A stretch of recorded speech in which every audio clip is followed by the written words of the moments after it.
Oh my word. I am live on TikTok. Okay. So, um, hi. I'm live for the first time. I just got 100 followers or 1,000 followers, and I have no idea even like how to tell if anybody's watching or oh, I can swipe right to see the performance. Okay. Sweet. Okay. Total views, new followers, diamonds, gifts, tips. Okay.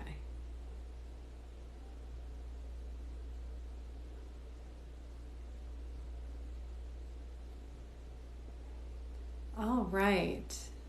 Hey, oh my gosh. Hi, Rich. Okay. This is awesome. So bear with me. I literally am going live for the very first time ever, and I'm not super techy. So this is going to be a little bit of a journey if I don't if I don't acknowledge all of you. Oh my gosh, it's happening so quickly. So I'm assuming that a lot of you are joining based on my TikTok earlier that was a repost, kind of a stitch from the lady talking about the FDA regulations or USDA regulations on food and eggs, specifically, and egg washing. So I might start there and expound on that a little bit. I did post, there were so many questions in that about what about organic eggs, and is there a way to see if I have questions? Hi, oh my gosh, it's happening so fast. Carol, so this is me, chill. I'm super duper high energy. I started my food. Hi, oh my gosh. I can't, I need glasses maybe. The names are so small. How do I make them bigger? I'm just going to keep rolling. If somebody asks a question, I will try to okay. Choose from the topics, test poll, quick poll. Oh, I don't want to do any of that. Okay, so thanks for the heart, whoever sent that. I appreciate it. I need all the love I can get right now. Thank you. So I'm just going to back up a little tiny bit as everybody's coming in. So basically, I got that crazy response about the eggs, and I just want to back up a little bit about my food journey. So, I was just a regular schmegular eater. Like, I did fast food, and I'm a normal, I guess, American citizen in some respects. I'm not going to play the good guy or the bad guy in here. I'm an engineer by trade. So, and at heart, I'm a scientist. I'm not politically motivated, and I really just don't even care. I don't have a television. I never have. There were some in our house while I was married, but I just never took interest in it. So it's just I've missed everything that's been going on in the real world. And so it's all really just my world.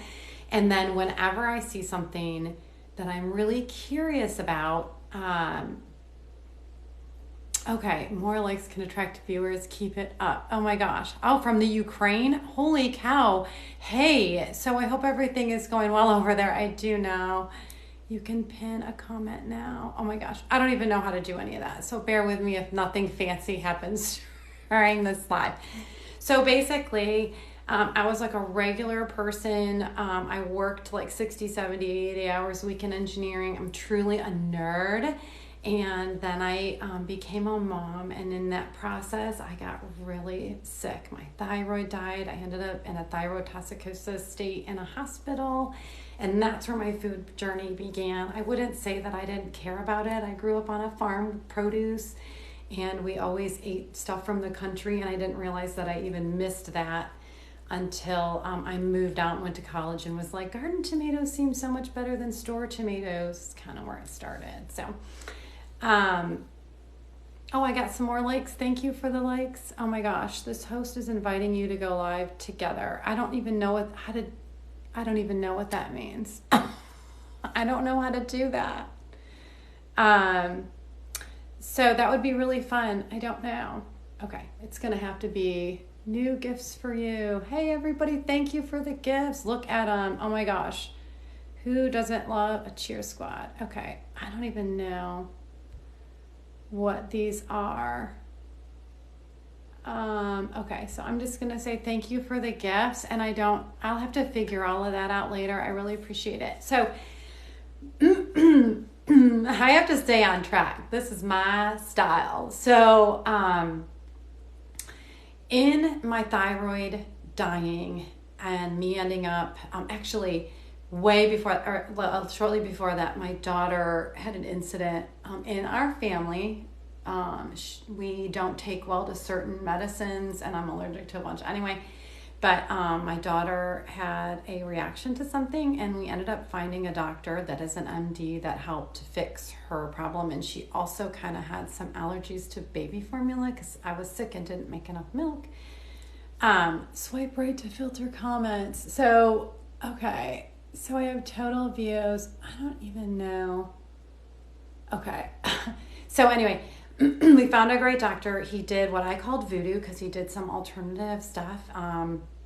It was called SRT therapy, sensitivity reduction therapy. And I actually now know from TikTok and from Rife, who I am following, that he was doing Rife technology, and maybe it was a primitive form of that like 15 years ago.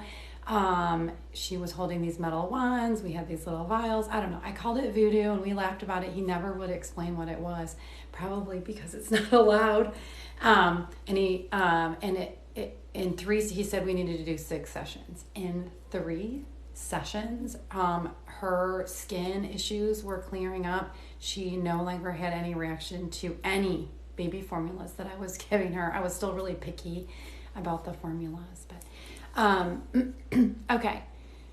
So I can pin a comment. I don't know how to do that. So we're just going to have to go with how many people are watching right now. This is so interesting. I can't tell. I think it's up here at the top, maybe. Top viewer. Okay. Oh, those are my top viewers. Anyway, okay. We're learning, as Ralph Wiggum would say.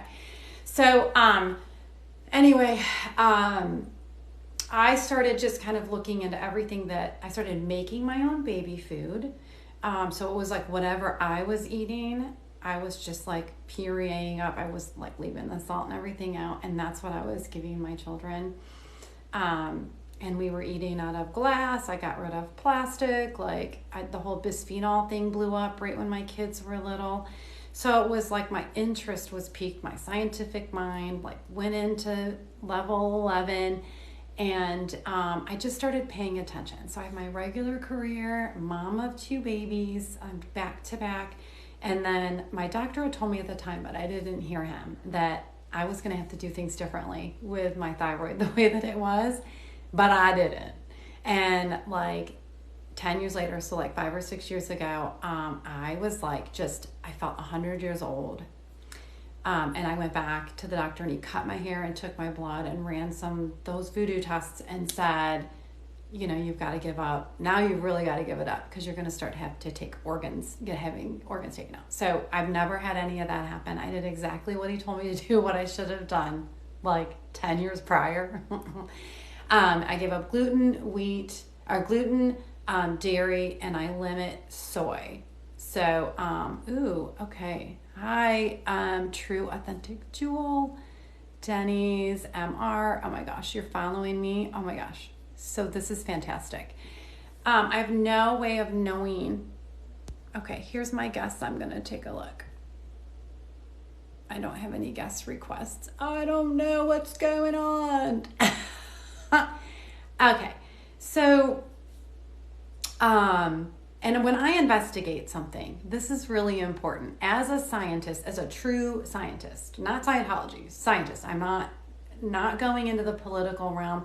I'm gonna look at, first I go to the government regulations, what the .govs had to say about everything, right? So I'll read as much of that as I can, and then I'll go to the chemistry and physics research. So NIH, the New England Journal of Medicine, independent journals, kind of like fact checking. Then I like to go to more like peripheral sources. So I'd go to like food magazines or reputable like ICE, the Culinary Institute, and kind of Google like what is transglutaminase in the food world, right? So I'd get this perspective from their world. So like from the FDA or USDA level, it'd be like transglutaminase is a powder that is allowed in restaurant food use. And then I would look it up from a restaurant perspective, and it would be like, this is a great thing because we can cut up scraps of meat, roll it in transglutaminase, and recut those as steaks, right? So, and then from a health magazine or health source perspective, I learned that transglutaminase has gluten properties to it, and it is a gluten allergen, right? So even though in the restaurant, they'll be like, no, we didn't cook it with butter, it's not breaded. If they used meat glue to put that piece of meat together, then it would be an allergy reaction for me or people that have that.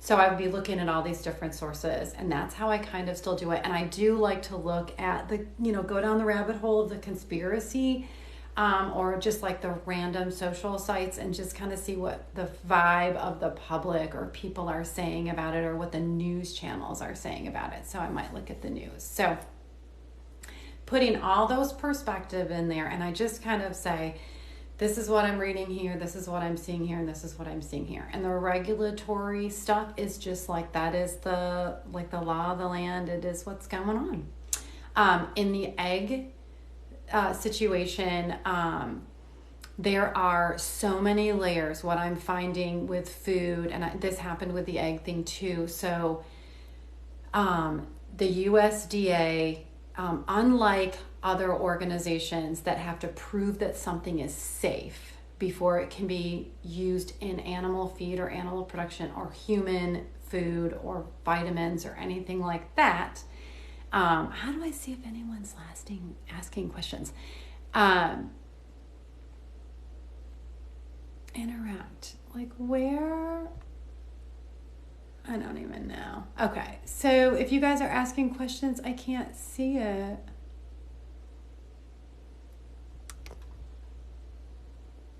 Okay, I don't know.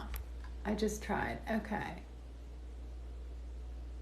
Sent TikTok universe. I don't even know. Okay, so tab comment to pin moderators. Oh gosh. Hi Console TV07. That's a great name. Oh my gosh. Hi everybody that's joining. They're joining so quickly. I can't even see. Oh, thank you so much. There's so many things that are going on in here. Thank you. I'm going to have to figure out this later. Okay. So, new gifts for you. How do I even see? All right, look at them. Okay. Wow, thank you. Oh my gosh, I got like a Golden Gate Bridge. What is that? That looks fancy. I haven't done any research on TikTok, like what it's all about. I do watch some lives, and it looks like they're having a good time. I wish I could interact with you guys. I do have a YouTube channel, and in the link, because this is just also new and happened so fast. It's not, you can go to my TikTok at the top of my TikTok and it sends you to my YouTube channel, but it's not like a live YouTube channel, if that's even a thing. So again, I'm just a little new to the tech. I have a couple friends that do this, and I'm gonna have to ask them what's up. I did make 1,000, and I went live right after I made 1,000, which is right now today, because I was excited, and I figured I'm just going to talk about some stuff, and then when it seems like there isn't anybody left on here. Okay, can you see my friend's YouTube channel? Sure, it's up for him. His name is Brian Mosqueda. Okay, I will look him up. I don't know how to go to YouTube from here. And I don't know. I can't see if Brian's on here or not. I don't see. Yay! Oh my gosh, this is so fun. We're notifying viewers that you're live. Oh, good. Okay. I will look up Brian Mosqueda. I'm actually going to take a screenshot of this so I can look it up later. There we go. I did a screenshot just because I'll look him up later. Okay. So, I just kind of covered my scientific approach to, due diligence, right? And it's objective in that each of the sources is the data that it is, and that's what I'm kind of just like regurgitating. And then there's a subjective piece of it where I put together my own experience, and then some of the other like factual sources, the more opinion sources. But I try to stick to the facts and not get too much into the opinion stuff. And then I'll give like my personal relatedness to something. So with the egg thing, I do, because I have food allergies and I have other sensitivities to medication and things like that. When hormones are used in food and chemical additives are put on top of the food, that's not always required to be reported. So this is where I was. Unlike other agencies, the USDA is the opposite. So everyone else, like vitamins and food additives and nutrition and even animal feed and animal medication, has to prove that it's safe before they're allowed to use it. The USDA is the opposite, that an unregulated new compounded chemical or additive or ingredient can be used willy-nilly. They can use it for whatever until it is proven unsafe. So luckily, there are tons of people out there and agencies out there that are on it, right? So like when a new, let me look up the name for it. Hang on, I'm looking it up on my computer. So when bisphenol A is a really good example. So bisphenol A was unregulated, and then people were getting sick in other countries, and they just other countries are really quick to just outright ban stuff. The U.S. Decided to look into it because people were asking for it to be, kicked out. So in the beginning, this was right when my kids were little, they did some studies and they said, okay, bisphenol A is safe, but only in this amount. And the amount that was being used was astronomical, and it was being used in baby bottles, plastic baby bottles. So there was this big rush for glass baby bottles.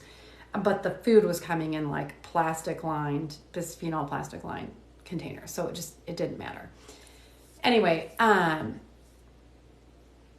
don't know how to it's asking me, hi everybody, this is Mindfully Allowed. Hi. I wish I could see I guess that's part of the anonymity. Your real names. I'm just a real name kind of person, but we'll go with these fun names. So they tested it at those lower levels and then said, yeah, it's safe, but only at these levels. But really, it was so new, they didn't have any longitudinal studies to go on. And people just they cried out so hard against it that bisphenol A was banned. Now, what happened next was they, thanks for the likes, and IMAO1. Oh, I wonder what that, or LMAO1. Okay, so,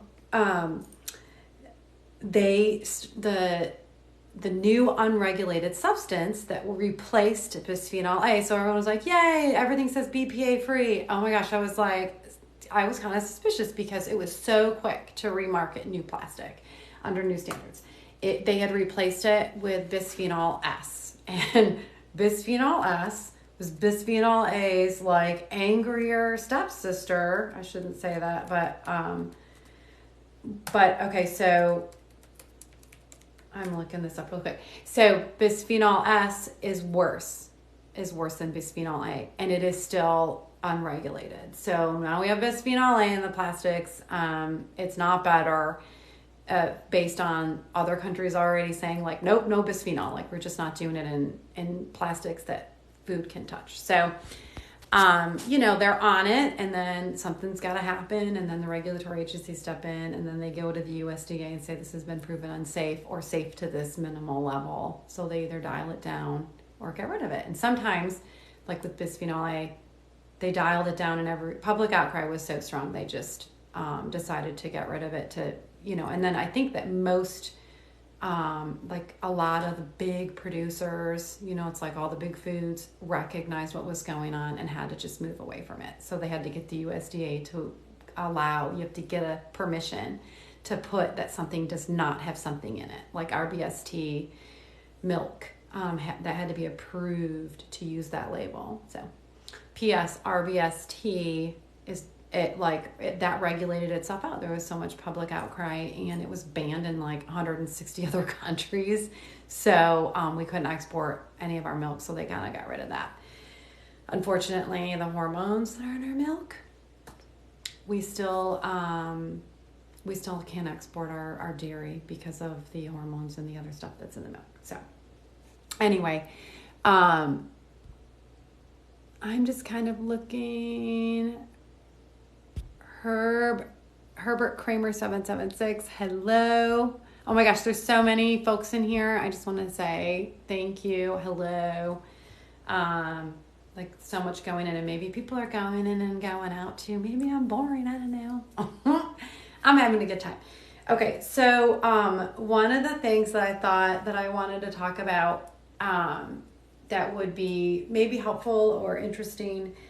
So I want to just get away. There's so much on the TikTok thing with the chicken egg thing. I'm just going to move away from it because we can post more on that later. Say, please, how high Pindarasi? Did I get that right? Hi, Piderasi. I can't, like I need to turn the text up on my phone. I mean, it's really, really tiny. Can I give you like a like back? Oh, awesome. Okay. Thank you so much. This is so interesting to me. I think if you write questions, this is where I will see them. So if you have questions that you want to ask me about anything, I mean, like if I know off the dome, the answer to something, or I know like of it or parts of it, I will speak to that, right? Like absolutely will speak to that. Ooh, something's like happening. Global Superstars winner. Oh my gosh, does this mean something? Pick my creator. Oh my gosh. This is incredible. Oh, it's this little ghosts and everything on there. Aw. Celebrate with the winners. Mechka. Here comes this. Global Superstars. Oh, it gives me a list of people too. Oh, this is interesting. Okay. This is so fun. Pick my creator. I don't even know what that means. What do you want to see on Global Superstars? I don't know. I'm not going with that right now. Okay, so let me have a sip of coffee. It's like probably 8 o'clock at night. Okay, so I want to talk about when I was going down the rabbit hole with the egg thing, what came up. Well, it's just so bad.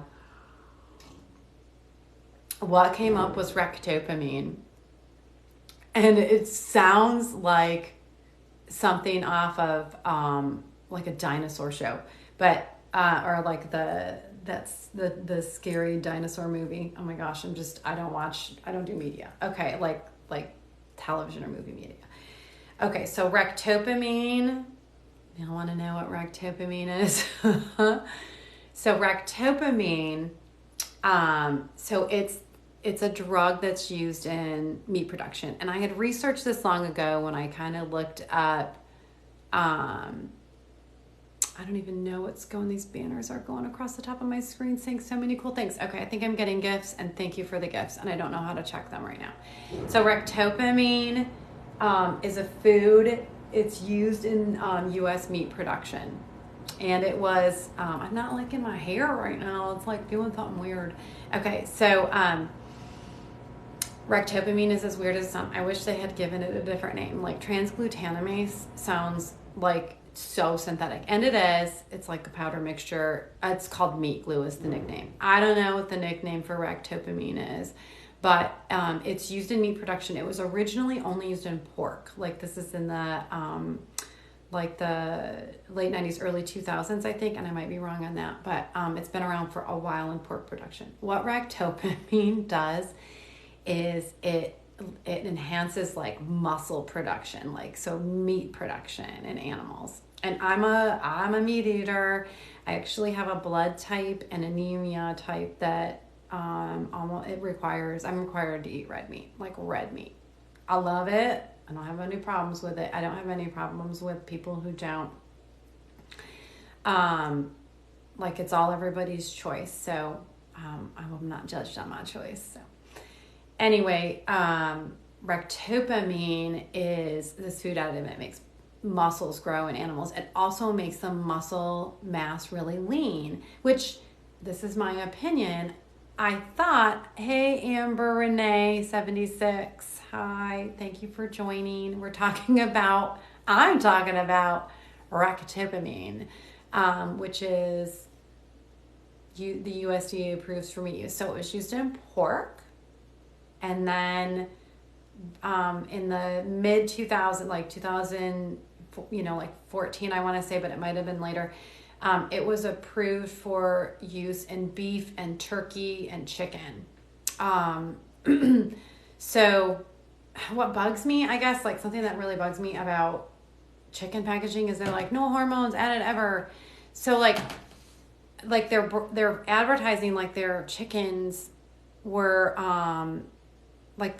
not given hormones like other chickens are given hormones. So just so you know,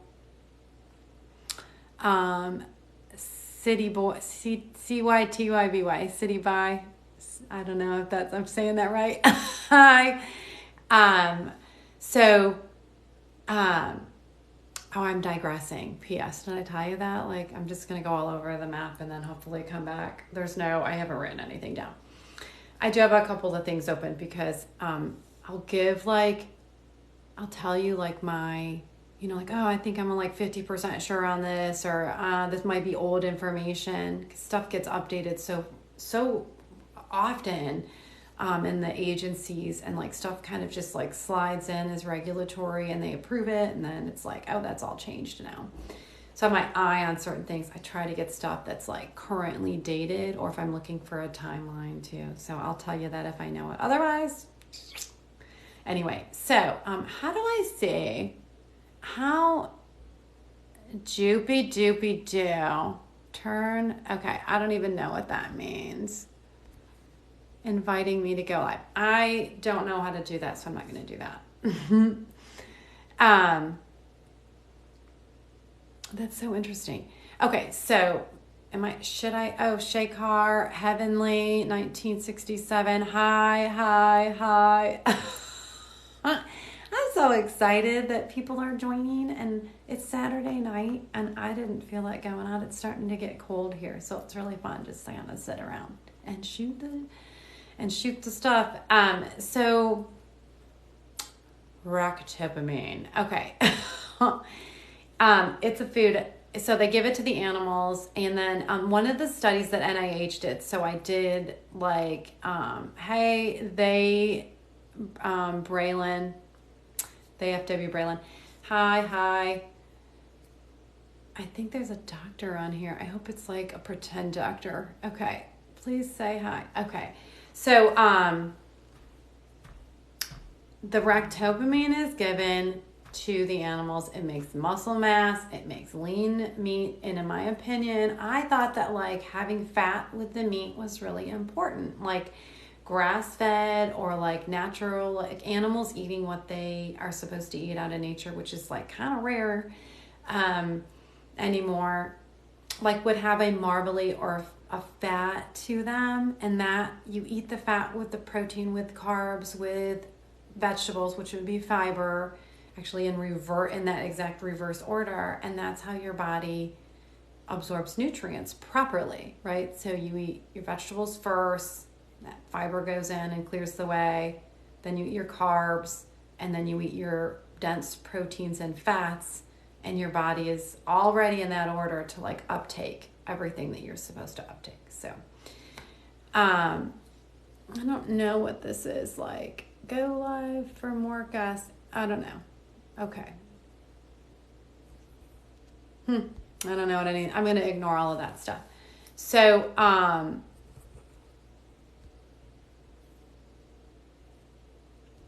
don't know what these Golden Gate Bridges are and Let's Go's are. Anyway, all right.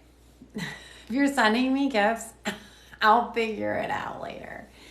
Okay, so what happened at the NIH is they studied ractopamine in the bovine, in the pig, or in the swine, like in the pigs, and they found that they were aggressive and violent, that they had disorders that were causing them to not be able to be kept together, and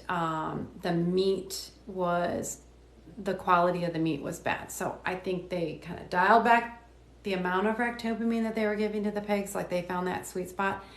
But it was still very problematic. And from what I understand, violence on swine processing, like the dense swine processing facilities, like animal violence is like a problem, which is solved by giving them other drugs to keep them from being less violent. So I'm going down that rabbit hole now, and I don't have all that information, so I'm just not going to speak to it. But I don't know how to see if like it's just showing me like all these people that are joining, and I can't tell if you're still in here. Okay. I don't know.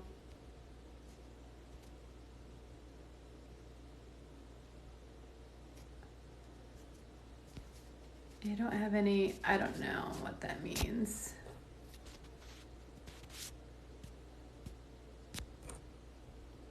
I'm just going to let that go. Okay, so thank you for the heart. How do I see who gives me the hearts? Hear your voice, settings, I don't know. I'm just going to I'm having a good time. So what happened after that study with the swine is that the USDA approved ractopamine for use in beef and chicken and turkeys. So in my mind, I'm like, it didn't go well over there, but it did go well with regard to meat production, right? So it does make more meat. Now, this is another opinion of mine, but it's kind of based in some evidence that we don't have a food production shortage. We have a food distribution shortage or availability shortage. So making meat meatier and leaner, it seems counterintuitive to me. Was that a solution to make meat, to give ractopamine to animals to make them meatier, and then still not getting them to the communities that need them the most, or pricing them so that communities that need them can afford it. So it seems like they were solving a problem that they had in their mind, that maybe it was a problem at the time that they came out with ractopamine. It's still in use. It's still in use. It's still allowed. The USDA has declared that it's safe. And here's the other thing. They did approve for, hey, SFAVA, STAVA. So they did approve, the USDA approved that you can put a label on your meat that says ractopamine free or no ractopamine used. But then foods that use it do not have to put that label on there. And currently, right now, it's about 60 to 80% of all like industrial pig farmers, so mass-produced pork, they use ractopamine to get their beef or pork production, their meat volume in the animal up like muscle building, bodybuilding pigs that are violent, and then drugged up so they're not violent. Those are the kind of things that I think that worry me the most personally, because the labeling doesn't get included. And then maybe even if it does, right? Hey, Foxy Fox 1402, that's a great name. I love it. Thanks for joining. When I don't eat out at restaurants a lot because while like this whole thing with gluten and dairy and soy, like restaurants like accommodating all of this, they're so great. The menus, some places have separate menus. The wait staff seem to be more knowledgeable. These other processes like back that are happening before that don't require labeling, that don't require labeling, the staff, how would the restaurant know? How would the staff know? For example, I'm going to digress. I do not drink alcohol for many reasons, but specifically something that I learned that in gluten-free wine, they age the wine in barrels, and the barrels are glued shut around the rim of the barrel, and the glue has gluten in it as part of the adhesive, and everything on or in the barrel can leach into the wine. And the microscopic testing, so you can test it like certain levels of the presence of gluten, and there are minimum levels that have to be met in order to say that something is gluten-free. So these wines some of them make it and some of them don't, right? Hey, thank you for joining MTV 1334. I've covered about 8,000 topics already because I'm excited tonight. But I'm talking about gluten-free wine right now, and the glue that you use. Where do you get the facts about the gluten? Anyway, so let me finish my sentence about that. So Derek Kroggy, I'll answer that question in just a second. So the facts about the gluten, I actually went to one of the wine manufacturers that manufactures gluten-free wine to ask about the wooden casks and the glue adhesive around the rims. So the glue adhesive, something that makes the adhesive stick, it has a gluten additive in it. The companies that come in and test to make sure that the wine is gluten-free are finding trace amounts of gluten in the wine. So if you have a sensitivity to gluten, which is where most people sit, then you may experience some discomfort. Like I would be worried that I would experience some discomfort. I don't have an EpiPen. There we go. I don't have an EpiPen or anything like that. I guess I changed my lifestyle soon enough that my allergies and sensitivities are not life-threatening. If I did stay on the track that I was on, I would just be like on a colostomy bag, probably already by now. So I'm kind of evidence that and I don't cheat. I don't have cheat days. There isn't any corner cutting for me at all. I struggle with food additives and food processing and what animals are fed. When animals are fed gluten products and I eat them, like if cows eat wheat and then I eat cows that have eaten wheat and not just grass-fed, I get that accumulated effect. So I laminate bottle labels for Coke and Pepsi. I wonder if the adhesives and curatives we have use it. And so like glass is porous, right? But it's a dense porosity, and new glass has additives in it that make it, like old glass would be like, it would deform over time, and new glass has a tendency to last a lot longer. Like it has a longer life expectancy for deformity and porosity. So I think I would call it like mostly impervious to gluten. But that is interesting. That's a great question. And I'm actually going to take a screenshot of that and do a little due diligence on it.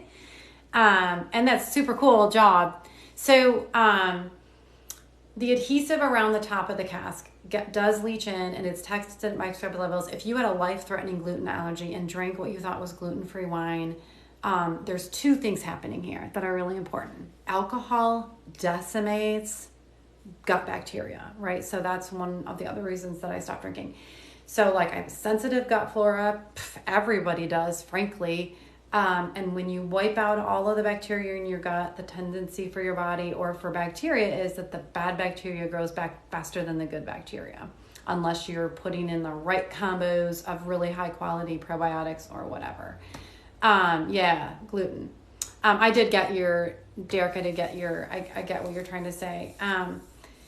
If there's, you know what, is there adhesive or a sealant in the lid of the Coke bottles that could have a glutamase or a gluten property to it? That's an excellent question, and I don't have an answer to it, but it turns out like these adhesive products, for at least for winemaking, do leach in, and it's specifically because it's wooden barrels, right?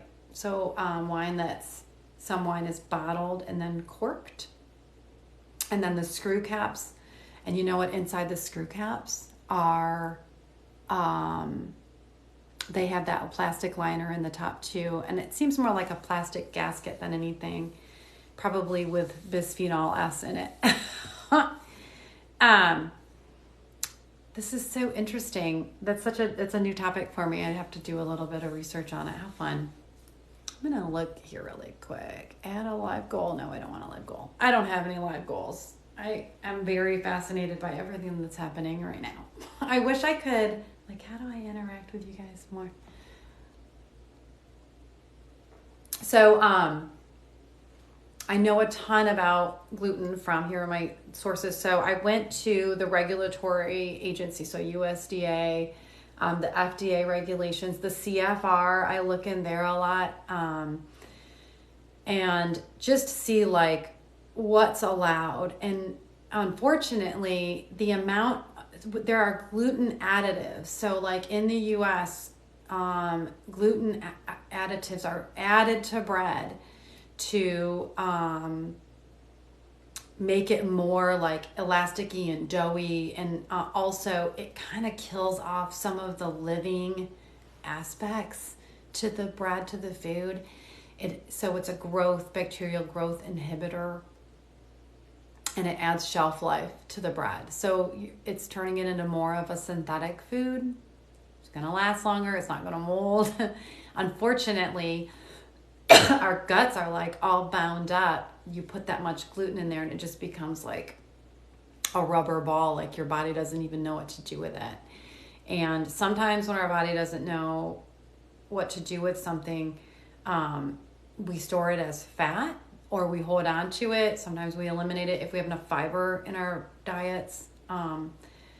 Fiber is stripped out of anything that's not a whole food. For the most part, the fiber is stripped out of it. That it increases the life expectancy greatly when you take the fiber out. So I don't eat a lot of plastic, I call it plastic food, whoops. Prepackaged prepared foods are just not for me. I do eat them when I need to. I like instant mashed potatoes sometimes. And then I just have to pay the consequences, and I buy gluten-free, dairy-free, soy-free, fake butter because I can't have dairy and I love butter.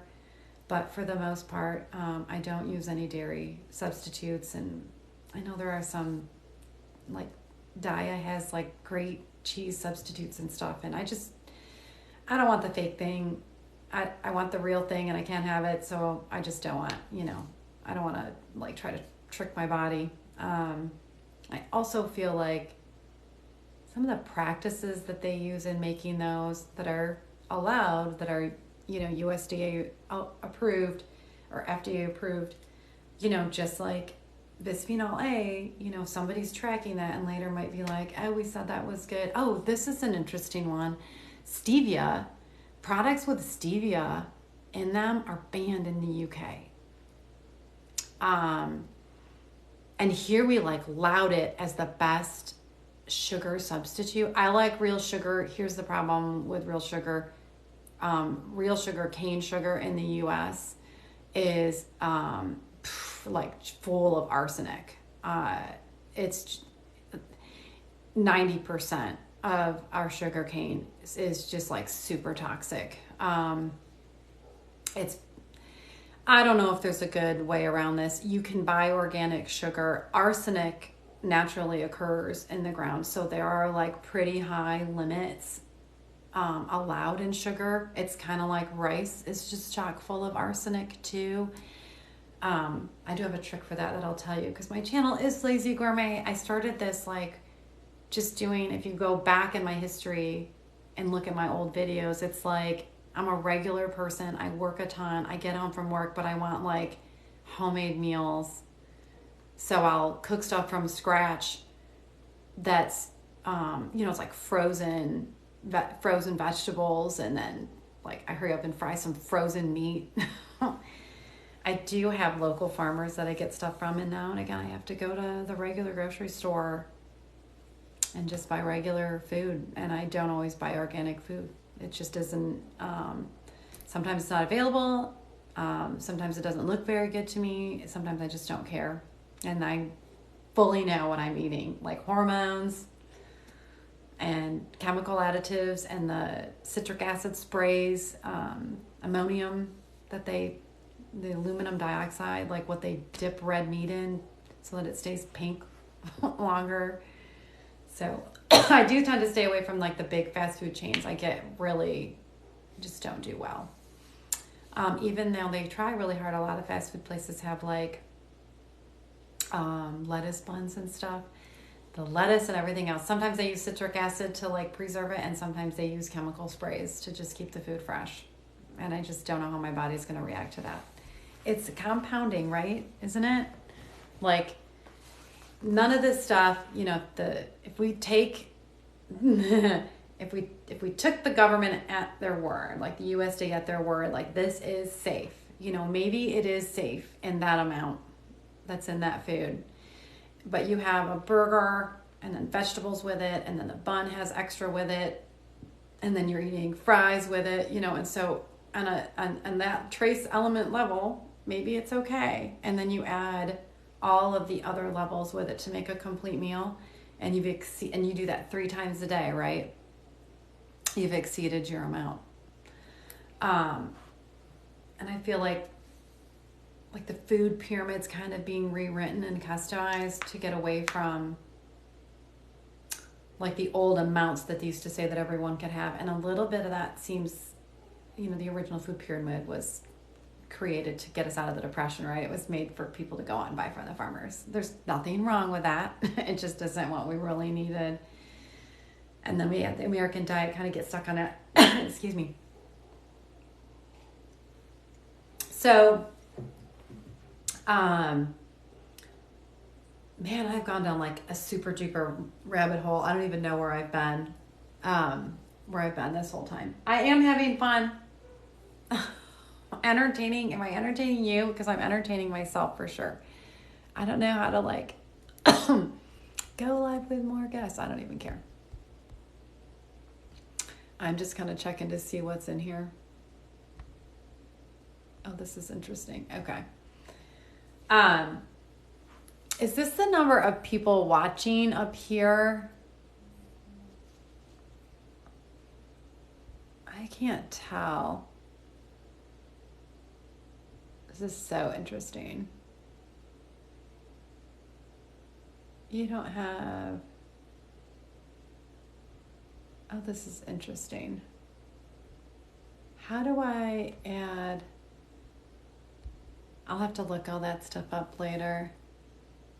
Does anyone have any questions? I can't even tell who's in. I can see the likes. I can see the gifts. I have my views. I don't even know. New followers. This is so interesting. I have a good connection. It's telling me I have a good connection. So anyway, I've been on here for a while, just like yammering away. I'm gonna kind of maybe wrap it up because it's been a while and I don't want to go over an hour. My throat's starting to hurt. Helva. Oh my God. Hella versus Dan 09. Hi. So just to recap, this is my first time going live. I already been told to chill out because I'm super hyper, but I'm super high energy anyway. So 6 years ago when I like cleaned up my diet, I lost like 25 pounds. I'm super duper skinny. I'm probably 10 pounds underweight, but I lost like all this edema that I had, and it was all from dairy and gluten and soy and just eating stuff that my body was not tolerating very well, alcohol and everything. When I gave all that up, I just like went down to a zero. I felt like, oh man, I felt 20. I'm sure I don't feel 20, but I feel like I feel 20. I used to wear like glasses more often, and my vision improved, which is really strange. I don't speak about that a lot because it's like that's super weird to me, and I can't explain it. But people who have diabetes have vision problems, so maybe like I had like a correction from cleaning up my diet. Maybe it was affecting my vision, and I know that some of the food additives can certainly affect vision. In vegetables, like stuff that vegetables are grown in. Anyway, I lost all this weight, and then I thought I was going like having like midlife stuff happening. None of that was happening. I don't know. I just looked and felt a ton younger. And I'm not going back. So like that was my reassurance to not go back to like eating those foods. I would love to have pizza. I would love to have pizza. Just not in the cards. And I've tried like the fake pizza and stuff. So the cauliflower crust is made with Parmesan cheese, but the Parmesan, and so I can't have that anyway, but the Parmesan cheese is made with enzyme additives so that are that have gluten properties in them to enhance the binding when the cheese grows. So not all of them, they will say it on there if they don't, but there are places that have make gluten-free crust and use Parmesan cheese as the binder, and that cheese isn't good. It has enzymes in it that have the same gut reaction for people who have gluten allergy. I think if we traced it all back, it would be like gluten, but actually something in that enzyme process in your gut that your body can't handle that gluten also creates. So anyway, we've covered all kinds of stuff, pork production and beef production and the enhancers in that. We talked about the egg issue. I'm going to go off on that again a little bit, only because what I'm learning from that post that I had, the USDA, like they mandate, and then they recommend, they require, they mandate, they validate, like all of this stuff. I don't want to get super negative on the agencies. I think they're chasing like Salmonella, E. coli, and like this, and the Bacters that are super smart bacteria evolving. I think they're evolving because we're chasing them and giving them, we're giving them outs, like we treat it to kill it, and then it learns how to like overcome that treatment, right? So we've done it to ourselves with the superbugs as far as antibiotics, and we're just making it worse, like MRSA, and having meat that's like that. And for people like me that have to eat meat, like I need to eat red meat in order to say, well, this is really scary, right? Like I can't have soy. It mimics estrogen, and I take a thyroid medication.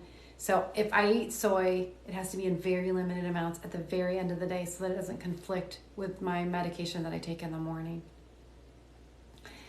And then I have to take one that's different at night to help reduce my immune response. And I actually am really close to being able to get off of that one because I'm living right, eating right, doing it right. I'm thinking about getting a Rife machine to try to like self-correct this. But for right now, these the situation that I'm in with soy is that these meat alternatives are corn-based and are soy-based. And I struggle with eating any of that. So I know there's like this big push to get protein alternatives. And for me, like seed oils, and protein alternatives that a lot of vegans eat, actually, they do not do well for me. And usually it's compounding a little bit. I'm okay. A few weeks after I eat it, I usually feel weird, like up to, and then it kind of clears my system. I mean, yes, like weeks, I mean. And tired is one of the biggest things that I'll get. And I'm like a super hyper high energy person. So when I'm dogging, I know that it's because I was in a hurry. I ate something from somewhere, and it dogged me out. So this stuff is for people that are not perfectly well, and for children that have developing minds and bodies. I feel like this behind the scenes food production situation is intimidating, and it's hard to figure out.